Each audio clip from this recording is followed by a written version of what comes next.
Hej kochani, witam się z Wami w czwartek.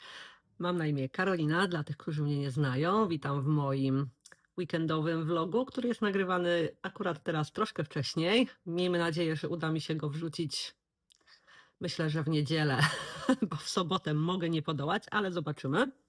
Mam nadzieję, że jednak uda mi się to jakoś zrobić tak, żeby pojawił się ten mini vlog.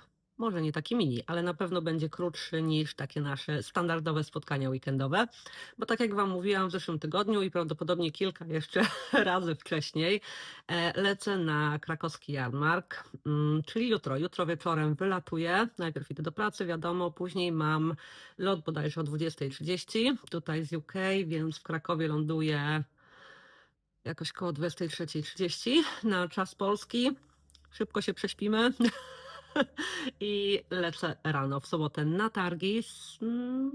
No i trzeba będzie po nich trochę pobiegać, tak żebym mogła wszystko zobaczyć, ponieważ w ten sam dzień, czyli w sobotę, mam lot powrotny. Także będzie to dość intensywny weekend, ale nie mogę się już doczekać. Spotkam się tam z wieloma wspaniałymi dziewiarkami. Mam nadzieję, że Wy tam też będziecie, podejdziecie do mnie, zagadacie. No, miejmy nadzieję, że uda się wszystko. Póki co jest tak, jak być powinno, czyli wszystko idzie zgodnie z planem, ale wiadomo, różnie to bywa. Ale dobrze, przejdźmy może do tego, co chciałam Wam pokazać, bo mam ukończone 2 udziergi. Chociaż powiem Wam, że w tym tygodniu mało dziergałam, było dużo roboty w pracy. Ja też miałam w domu tam sporo roboty i ogólnie tego dziergania było wyjątkowo mało, ale udało się coś ukończyć. I pierwszą z takich ukończonych rzeczy jest taki szaliczek. Na razie z daleka Wam pokażę. Wygląda on tak. No wiadomo, to jest czarne, więc niekoniecznie dużo zobaczycie, ale jest on wykonany z włóczki Ecopuna Black. I to jest włóczka firmy Amano Yarns, którą możecie znaleźć u Paulinki we włóczkotece. Nie wiem, czy gdzie indziej jeszcze ta konkretna włóczka się pojawia. Na pewno gdzieś są włóczki Amano Yarns, bo już je widziałam w Polsce, natomiast tej konkretnej nie, ale oczywiście mogę się mylić. Ja ją mam od Paulinki. Zakupiłam sobie 2 moteczki. One mają 25 gramów. Powinnam była powiedzieć, prawda? I no cóż, bardzo chciałam ją wypróbować. To jest niesamowicie mięciutka, delikatna włóczka i ja jako fan alpaki powiem Wam, że mnie zachwyca zdecydowanie bardziej niż kaszmir. Nie należy do tanich, nie wiem dokładnie ile kosztuje, nie pamiętam, ale powiem Wam, że bardzo chciałabym z tego sweter. Naprawdę, to jest tak przyjemne, lejące, delikatne. No rewelacja. Nie wiem, czy coś tutaj złapie kamera. To nie jest żaden... O, coś teraz widać. To nie jest żaden skomplikowany ścieg. To jest taka jakby Sophie Scarf, z tym, że robiona właśnie takim ściegiem 2x2, ściągaczem. Żadna filozofia. Nie chciałam Sophie, bo zaczęłam najpierw Sophie normalnie, czyli ściegiem tym francuskim, jednak nie wydobywało to w pełni potencjału tej włóczki, że tak to nazwę. Ona jednak świetnie wygląda, podobnie jak kaszmir i świetne są też odczucia, gdy mamy tutaj ścieg gładki. Samego gładkiego nie chciałam, bo to wiadomo, to się wtedy roluje i tak dalej. Nie chciałam się kombinować, natomiast spróbowałam kawałeczek zrobić ściągaczem i jak najbardziej mi to odpowiada. No i dzięki temu też jest dwustronna, niezależnie z której strony ją sobie owinę, będzie pasowała. Tu są, jak wspomniałam, 2 moteczki zużyte praktycznie do ostatniego metra. No i jeśli chciałabym ją sobie tak założyć, to widzicie, to jest taka apaszka. Wygląda w ten sposób. Mogę ją sobie tutaj dodatkowo związać i ja właśnie taką długość lubię najbardziej. Nawet jakby były troszkę krótsze, też by było ok. Na dobrą sprawę mogę to owinąć sobie jeszcze raz i spokojnie tutaj zawiązać w ten sposób. Także jak widzicie, jest niesamowicie przyjemna tutaj do skóry, bardzo mi odpowiada, więc polecam i będę chyba się kusić na ilości sweterkowe właśnie tej włóczki, ale to jeszcze zobaczymy. Na razie mam swoją, no i jest już chyba troszkę za ciepło na nią, chociaż tutaj jak bywają takie naprawdę mocne wiatry, to myślę, że i teraz się sprawdzi. Kolejnym ukończonym udziergiem jest to. Czekajcie, tylko to złapię jakoś tak, żeby Wam pokazać. Gdzie tu jest początek, koniec? O, chyba tak. Mniej więcej wygląda to tak. O, jak widzicie, to jest taki jakby urżnięty trójkąt. Tutaj są boczki, a i tutaj. I teraz tak. To jest wzór, którego nazwy nigdy nie mogę zapamiętać. Ma w sobie fetę, czyli pióra. Jest to wzór od Pasquali. W oryginale tam z ich moheru, czyli z moheru Bliss, który jest świetny, ale akurat ja miałam pojedyncze motki innych moherków. Moher Bliss mam na sweterek. I tutaj jest Lamana Premia, ten jaśniejszy, i jest Ito Sensai, ten ciemniejszy odcień. Jak widać, to są takie paseczki w dwóch kolorach. Tu lecimy cały czas garterem. To jest zwykły garter. Tu nie ma żadnej filozofii. W odpowiednich miejscach powiększając, pomniejszając. Później następuje taki ażurek, dziurki. Mam nadzieję, że to coś widać, tak na tle bluzki może bardziej. O, tutaj mamy te dwa rzędy dziurek. W oryginale jest ich więcej. Ja akurat zrobiłam tyle, na ile mi starczało, na ile mi odpowiadała już długość tego szaliczka chusty. Na końcu natomiast, jak widzicie, zrobiłam już tylko jednym kolorem końcóweczkę, bo wydawało mi się, że nie starczy mi tej jaśniejszej lamany, ale okazało się, że by starczyło spokojnie. Ogólnie na ten rozmiar, jak widzicie, ona jest dość spora. To nie jest jakieś mini coś. Zużyłam po jednym motku, niecałym nawet. No i jak to wygląda w praktyce? W praktyce się owijamy w ten sposób, na przykład, o, trochę luźniej, żeby się nie poddusić. No i mamy takiego, o, mogę sobie jeszcze tak zawiązać, mogę schować to pod spód. Ogólnie jest fajna, jest delikatna, oba te moherki są naprawdę przyjemne w odczuciu. No i tyle kochani, bardzo fajny wzorek. Trochę ten kształt mnie skusił, właśnie tego oberżniętego trójkąta a la trapezu, bo takiej po prostu nie mam. No, mówię, to też nie jest żadna filozofia, gdzie to się po prostu tak okończy.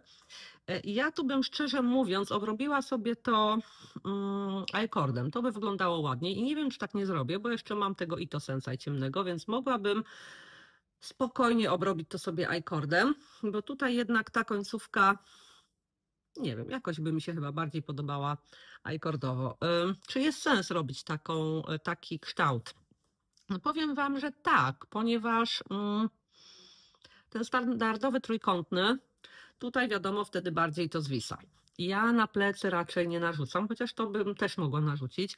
Natomiast taki kształt właśnie przy wiązaniu sobie naokoło bardziej się tutaj fajniej układa, w sensie nie schodzi mi tak bardzo, bardzo nisko, więc ogólnie jestem zadowolona. Taki wiosenno, nawet letni, kto wie jaka będzie pogoda w lecie. Chustka do zarzucenia, do owinięcia lekkiego, czy nawet właśnie sobie tak, sorry kwiatek, tak na ramionka zarzucić spokojnie. Można. Ja się czuję, jakbym jakąś babcią była, jak tak zarzucam, wiecie o co mi chodzi. Ale jest fajna. Robiło się przyjemnie, nic skomplikowanego, bardzo łatwo zapamiętać, jak ten wzór idzie, tylko trzeba w pewnym momencie pamiętać, gdzie już zaczynamy kształtować ten ucięty róg.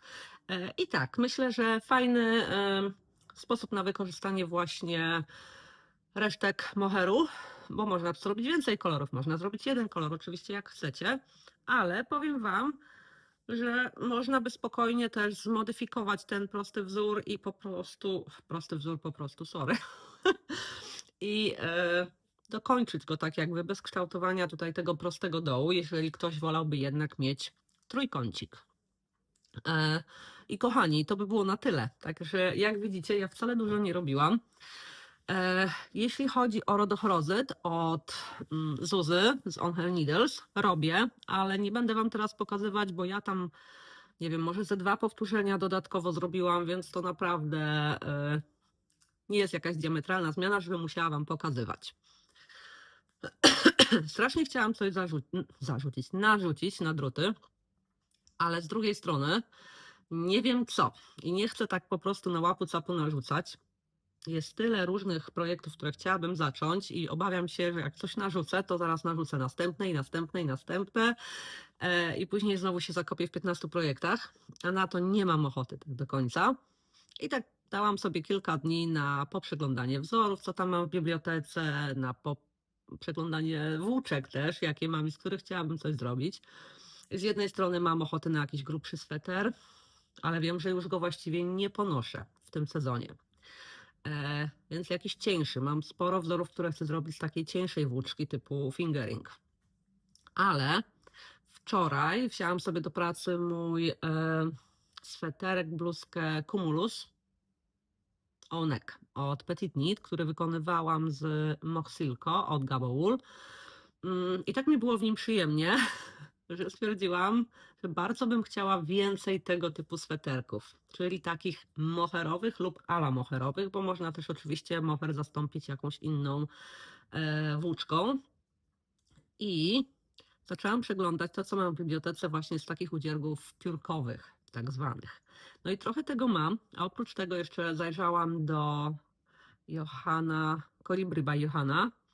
Ja lubię też jej wzory i wyszedł ostatnio nowy, później wam go pokażę, może wrzucę tutaj kilka wzorów właśnie, który mi się spodobał i przejrzałam jeszcze raz jej wszystkie wzory. Znalazłam wzór na sweterek właśnie moherowy z jednej nitki, znalazłam taki z 2 nitek, znalazłam właśnie ten nowy też i chyba sobie z 5 wzorów, wrzuciłam sobie do koszyka. Już je miałam wcześniej w ulubionych, a niektórych nie zauważyłam, albo właśnie były nowe, tak jak ten najnowszy.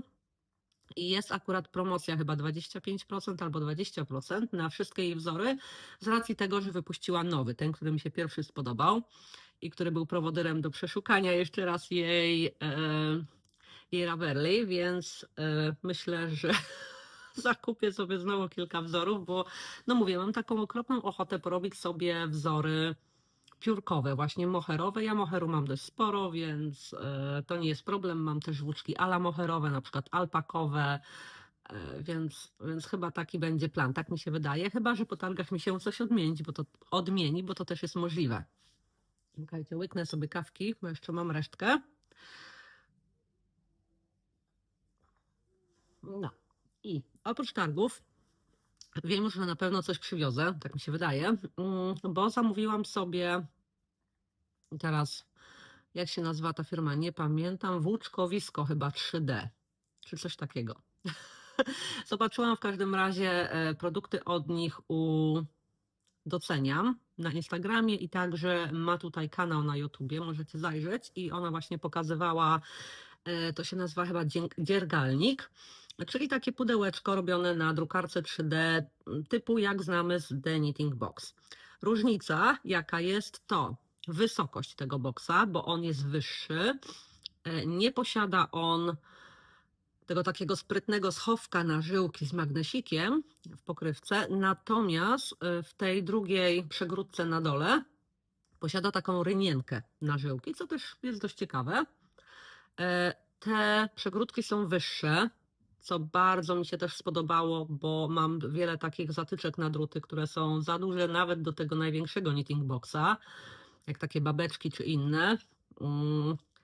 Więc to było fajne. Można tam sobie wybrać również ilość przegródek, tam 2, 3, 4 bodajże było do wyboru w tym pierwszym takim separatorze. I jest też możliwość personalizacji, czyli zrobienia sobie jakiegoś napisu, rysunku czy czegoś. I ja z tego skorzystałam też, ale to już wam pokażę jak dojdzie. Idzie on do Dagmary i Dagmara przywiezie mi do Krakowa na targi, natomiast mówiła mi dzisiaj, że już jest w doręczeniu paczucha, więc najprawdopodobniej dotrze dzisiaj już do niej i będę się mogła cieszyć na targach tym nowym gadżetem, ale to nie jeden gadżet, ale też wzięłam sobie coś, co nazywa się u nich kręciołkiem i jest to kręciołek podwójny. Kręciołek to jest, wiecie, taka standardowa talerz obrotowy z takim wichajstrem, na który się nakłada włóczkę i się ciągnie i to się kręci, tak? Też jest to coś takiego w The Knitting Box. Są różne takie drewniane, tego jest masa na rynku. Natomiast tutaj była opcja podwójnego, czyli jest taka płaska podstawka i na niej są 2 takie kręciołki. I ja bardzo to chciałam, więc sobie też zamówiłam na wypróbowanie. Ja mam jeden kręciołek drewniany taki. Mam taki, też wam pokazywałam na magnes wiszący jakby na takiej rączce. Ten mi się najbardziej sprawdza, więc stwierdziłam, że wypróbuję jeszcze te, szczególnie, że często robię z 2 różnych włóczek, motków, może tak to nazwijmy, przerabianych razem. I na przykład u mnie nie sprawdza się to, żeby na takim jednym kręciołku, czy tam podstawce, czy cokolwiek, jak to zwał, tak zwał, nakładać 2 motki. U mnie się to nie sprawdza. Jeden się rozwija bardziej, drugi mniej, to mi lata, nie podoba mi się to, więc stwierdziłam, że spróbuję, jakby to działało na 2 pojedynczych takich kręciołkach. Więc to myślę, że będzie na mnie, dojedzie do mnie na targi i przywiozę już ze sobą do domu. Natomiast co do innych zakupów, to ja absolutnie nie mam planu. Będzie tak jak zwykle, czyli będę łazić po stoiskach i będę brać to, co mi się podoba, albo to, co chcę przetestować. Na pewno tam, gdzie chcę zajrzeć na samym początku, to jest Judytka, ale masz to cudne, chyba się to nazywa. Torby projektowe i jej saszetki i tak dalej chciałabym zobaczyć. Ja wiem, że tam zawsze jest dużo chętnych, więc mogę nic nie dostać, ale na pewno chcę też wpaść, uściskać Judytkę i się przywitać. A jak się uda, to wziąć sobie ze sobą jakąś torbę, czy chociaż kosmetyczkę. I podobnie do Lusi bym chciała wskoczyć, bo też chyba będzie właśnie na targach i też coś u niej sobie wziąć, bo ma przepiękne też te różne torby i saszetki. Od Lusi akurat mam taką małą saszetkę, więc chętnie powiększę swój dobytek.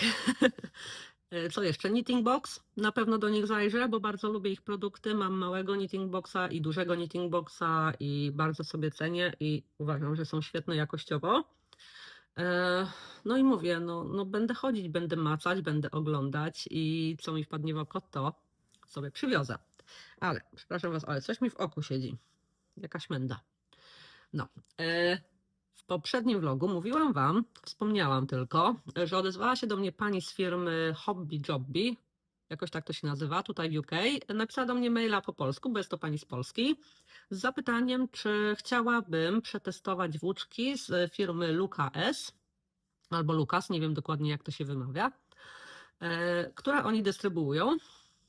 I powiedziałam, że pewnie chętnie. Nie byłam pewna, co przyjdzie, kiedy przyjdzie, jak przyjdzie, więc tylko Wam o tym wspomniałam. I w ten sam dzień, w którym nagrywałam vloga, otrzymałam też właśnie paczuszkę z tymi włóczkami. Bardzo szybko byłam niezwykle zdziwiona. I powiem Wam, no, jestem bardzo zadowolona i no, po pierwsze opakowanie, od razu Wam pokażę. O, no zobaczcie, piękne opakowanie, takie super pudełeczko, tak to wygląda. Ja oczywiście już oglądałam, więc żeby nie było, tak? O, tak się otwiera. I tu mamy środeczek. O, wygląda to w ten sposób. I tak, tutaj jest taka mini wizytówka. Tak się właśnie nazywa ta firma. Oni tam mają też inne włóczki innych firm. Natomiast te właśnie wysłali mi do przetestowania. I to jest firma Lukas albo Luka S. I tutaj mamy w tej książeczce wszystkie włóczki, tak mi się wydaje, opisane z kolorami i tak dalej. Natomiast ja tutaj w pudełeczku, o, mam takie pojedyncze moteczki różnych ich włóczek. I tak na szybko Wam opowiem, co tu jest, pokażę Wam. Natomiast próbek jeszcze oczywiście nie robiłam, nie miałam na to czasu, ale na pewno będą. Pierwsza z nich to jest Woolen Walk, czyli wełniany spacer. I tutaj, kochani, jest Superwash, 205 metrów w 50 gramach. No i tak, Superwash, ale nie wool. Natomiast nie widzę tutaj, żeby było napisane, czy to jest merino, czy jakieś inne. Poczekajcie, nie, 75% wełny i 25% poliamidu. Tyle jest napisane i to ma takie fajne ciapki, bardzo podobne do chyba Fiesta, to się nazywa, z Dropsa. Któraś z Dropsowych ostatnio też wyszła i coś podobnego mam albo miałam. Więc tu mamy to. Następna alpaka. I to jest Alpaca Dream. O, tak wygląda. Strasznie mi się podoba ten sposób skręcania włóczki. I tutaj mamy 100 metrów w 50 gramach i 100% baby alpaki. I to, kochani, czuć, że to jest baby alpaka. To jest bardzo przyjemne, bardzo delikatne, cudowne. Ma delikatny meszek, gdzie niegdzie takie dłuższe włoski. Wiecie, jak ja lubię alpakę. I jest jej więcej, kochani. Alpino. Kolejna włóczka. I tutaj jest 75 metrów w 50 gramach i mamy tutaj 60% alpaki i 40% merino. Również przyjemna, również ten fajny skręt, który ja lubię. O, taki. Też mameszek, też jest fajna. No ta jest na pewno przyjemniejsza, mimo że obie są super przyjazne dla skóry, natomiast to czuć, że to jest ten baby. Dalej mamy taką żółciutką Palermo. Wygląda w ten sposób. I to jest, moi drodzy, 100% bawełna, 125 metrów w 50 gramach. Czy jest coś więcej napisane? Nie, to wszystko. No, bawełna jak bawełna. Jest lekko jakby z błyskiem, tak trochę podmerceryzowaną mi podchodzi, ale nie jest tu nigdzie napisane, że jest to bawełna merceryzowana, więc nie chciałabym wprowadzać w błąd. Kolejna to Premium Merino. Wygląda w ten sposób. No i tutaj mamy Superfine Merino, 175 metrów w 50 gramach. Tak, Superfine Merino 100%. Tyle mamy tu opisane. No, przyjemne, lekko sprężyste. Zobaczymy. To na pewno będzie fajne do wykorzystania. Taka jasna baza.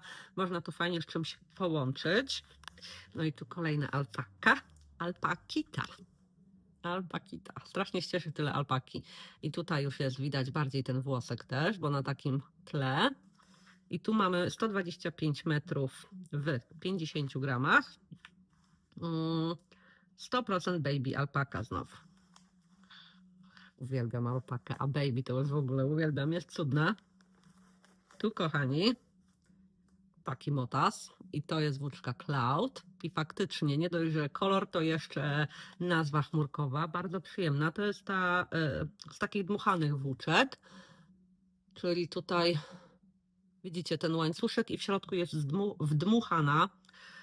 wdmuchane te, Boże, brakuje mi słowa. No wiecie, dmuchana włóczka, coś jak Drops Air na przykład, tak? Tu mamy 150 metrów w 50 gramach i 65% alpaki, 28% nylonu, czyli to jest prawdopodobnie właśnie nylonowy łańcuszek, a alpaka jest wdmuchiwana i 7% wełny.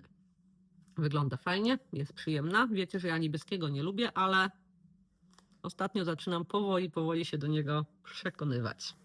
Mamy też Celestial.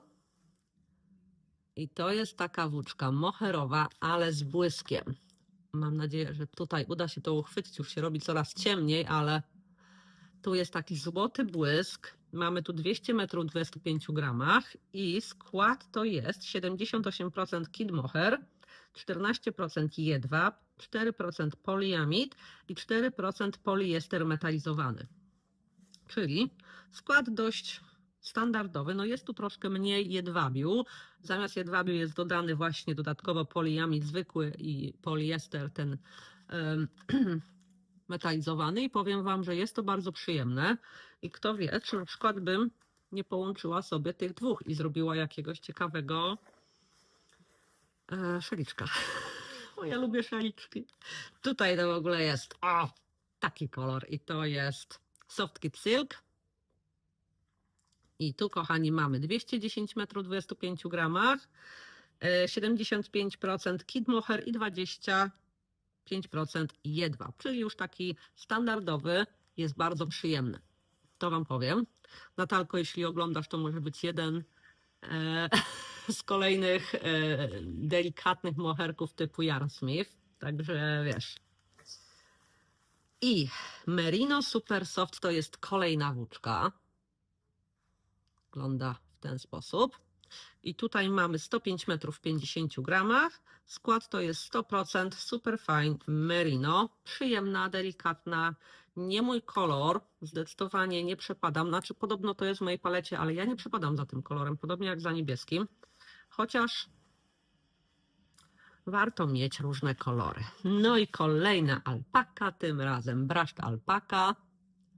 Znowu kolor totalnie nie mój, ale może uda mi się go jakoś z czymś połączyć, żeby nie był taki fioletowy.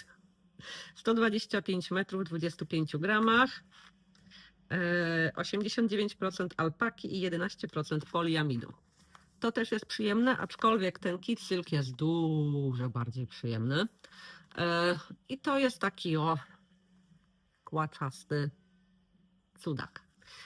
Więc tak, no widzicie kochani, jest tego trochę do testowania. Powiem Wam, że są tu niektóre łuczki, które już wiem, że one się u mnie pojawią w większych ilościach. To jest pierwsza, ta Alpaca Dream, bo jest cudowna w dotyku. Kolejną będzie Alpakita. Zdecydowanie. Alpino też bardzo, bardzo przypadł mi do gustu. No i te Kicksilki Celestial, ten złotawy i ten pomarańczowy zwykły Kicksilk. No i Cloud. No to są takie pierwsze, które już bym praktycznie chciała je mieć, tak żeby coś z nich ciekawego wykonać. Ale na szczęście jest czas, będę sobie testować, oglądać, macać i oczywiście będę się z Wami tymi moimi przemyśleniami dzielić. Dobrze moi drodzy, ja myślę, że skoczę teraz po tablet. Tam mam kilka tych wzorów właśnie, które Wam pokażę tak na szybko. I tyle, i to będzie na tyle. Cokolwiek uda mi się nagrać w trakcie targów, po targach i tak dalej, wrzucę później, czyli no wiecie, tak w dalszej części tego filmu. Jeśli uda mi się coś jeszcze dogadać, to oczywiście się to pojawi, jeśli nie, no to będzie koniec, później puszczę jakieś tam urywki z targów, jeśli cokolwiek uda mi się nagrać, może jakieś zdjęcia, zobaczymy. Także teraz mówię, skoczę po tablet, przejdę z Wami po tam może 2-3 wzorach i to będzie na tyle, także do zobaczenia już za chwilkę. Dobrze, mam tablet i opowiem Wam o tych wzorach, które mam już w koszyku. Nie są to wszystkie, mam dodatkowe 2, ale już o nich kiedyś Wam opowiadałam i jest to Odette Sweater i Lina, tak? Tak, i Lina Sweater. Ja Wam o nich już mówiłam, więc nie będę się teraz powtarzać, ale z tych, które chcę dodatkowo, to jest ten najnowszy, czyli Ronnie Sweater. Przypomnę, to jest Colibri by Johanna. I to jest sweterek, kochani, wykonany z połączenia filkolany Arwety i filkolany Tilly, czyli włóczki fingering w połączeniu z moherkiem lub zamiennikiem moherka. Tu mamy 17 oczek na 26 rzędów na drutach 5 mm. Wykorzystujemy druty 5 i 3,5 mm. Rozmiary od XS do 5XL. Języki dostępne to angielski i niemiecki. I teraz co tutaj autorka nam pisze? To jest saddle shoulder konstrukcja i raglan, czyli takie połączenie. Dzięki temu naprawdę fajnie leżą takie sweterki, przynajmniej w moim odczuciu. Tu jest klasyczny taki okrągły karczek. Z tego co tu widzę, on jest chyba podwójny, czyli tak zwijany i jest zrobiony oczkami przekręconymi ten ściągacz oraz ściągacze na dole i przy rękawach. Ja tutaj nie jestem pewna, czy robiłabym w ogóle ściągacze, czy na przykład nie obrobiłabym sobie tego I-cordem, żeby była to bardziej taka wiosenno-letnia bluzka niż sweter. Ale to zobaczymy. Czyli jak my tu robimy? Robimy w rzędach, żeby tutaj ładnie wszystko sobie ukształtować. Dobrze, właśnie. Saddle shoulders, okrągły karczek, następnie robimy w okrążeniach już po oddzieleniu na rękawy.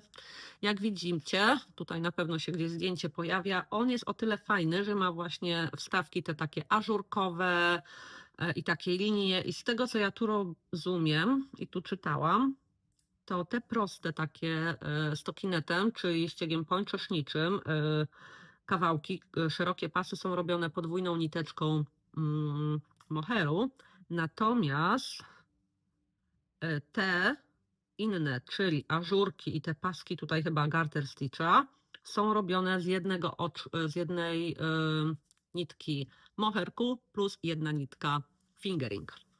To mi się właśnie spodobało, jest bardzo ciekawe. Podoba mi się to w jasnym kolorze. W ogóle bardzo bym chciała te chmurki w jakichś takich jasnych kolorach, ale przecież nie zrobię sobie kilku swetrów identycznych, więc zobaczymy. To jest jeden z projektów, które bardzo chcę zrobić.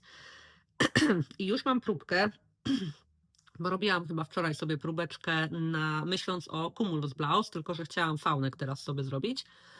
Więc mam gotową próbeczkę, którą mogę sobie porównać właśnie z tym wzorem i innymi, które też tutaj się może za chwilkę pojawią. chociaż nie, to byłby do Odet prawdopodobnie. I tam jest podobna próbka też w okolicach 17 oczek. No i tyle, rękawki też są robione podobnie, tylko mówię, ja tu jestem ewentualnie za tym, żeby zrobić sobie obróbkę rękawów, dekoltu i dołu zwykłym i-cordem zamiast ściągaczy. Ale tu jeszcze przejrzę sobie zdjęcia osób, które już zrobiły ten sweter i chyba tam właśnie widziałam, że ktoś to obrabiał tylko i wyłącznie i-cordem, chociaż mówię, mogę się mylić. Kolejny to jest Lauren Sweater, ta sama autorka. I tutaj mamy połączenie Nowity Edith i Nowity Helen. Nie znam tych włóczek, ale zaraz tu sobie zajrzymy. Helen to jest włóczka fingering, 50 gram, 200 metrów.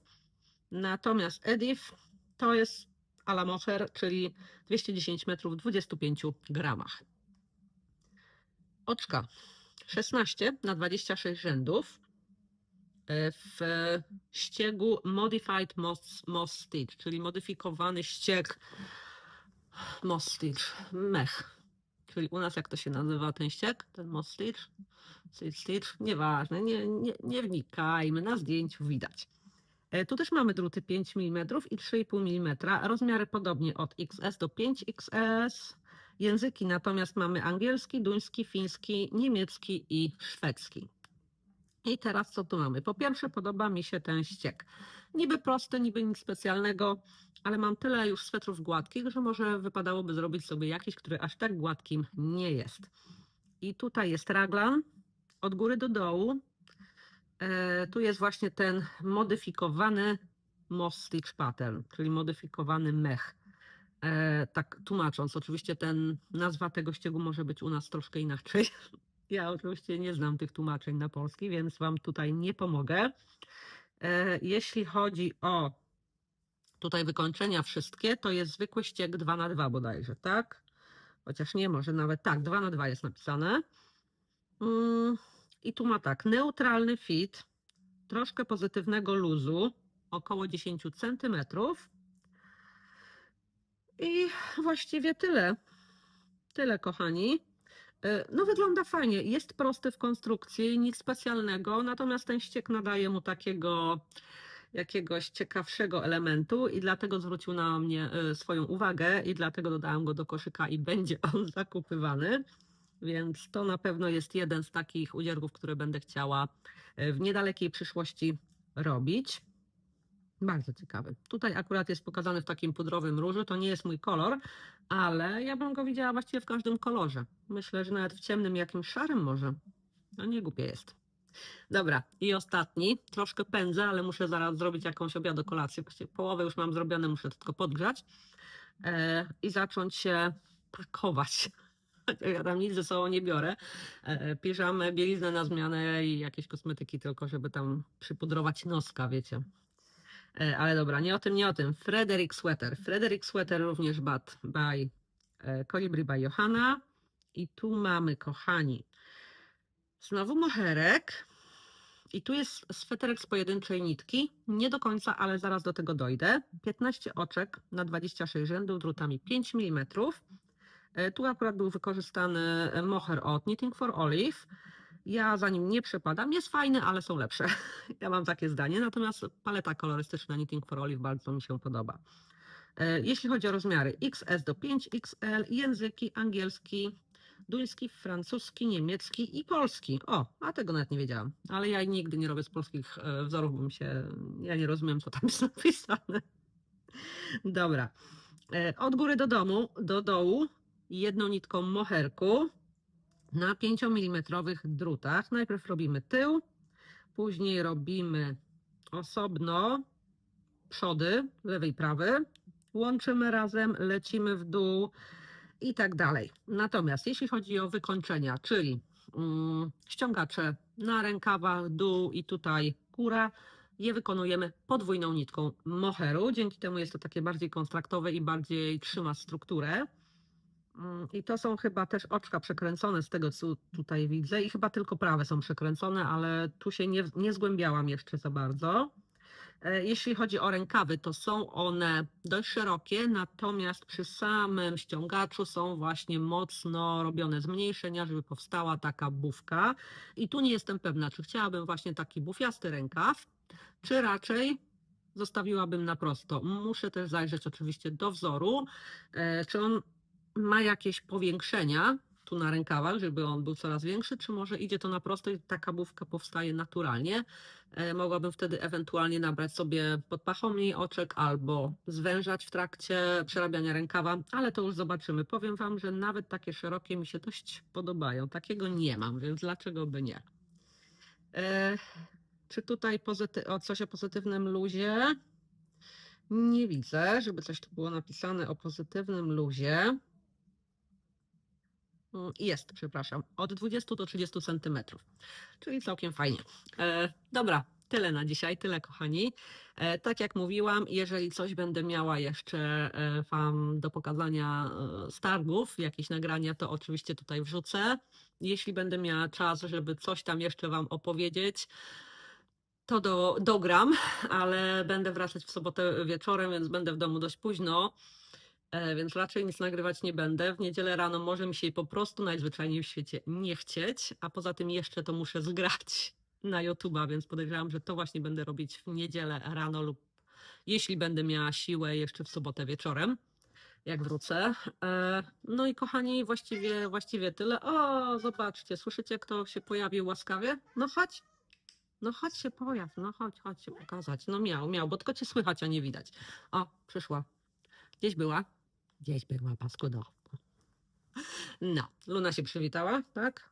Za późno, już po nagraniu. Nie pojawiłaś się. No. Także tyle kochani. Będzie krócej, ale następny vlog, miejmy nadzieję, już będzie normalny. Już nie planuję żadnych wyjazdów na razie do wakacji, więc powinno być w starym trybie. Mam nadzieję, że ten vlog, pomimo że dość taki szybki, nie miałam Wam specjalnie wiele do pokazania, mimo wszystko Wam się spodoba. Natomiast o targach i o moich wrażeniach opowiem Wam na pewno po powrocie, czyli w następnym vlogu. I oczywiście podzielę się ewentualnymi zakupami. Także do zobaczenia. Dzięki, pa.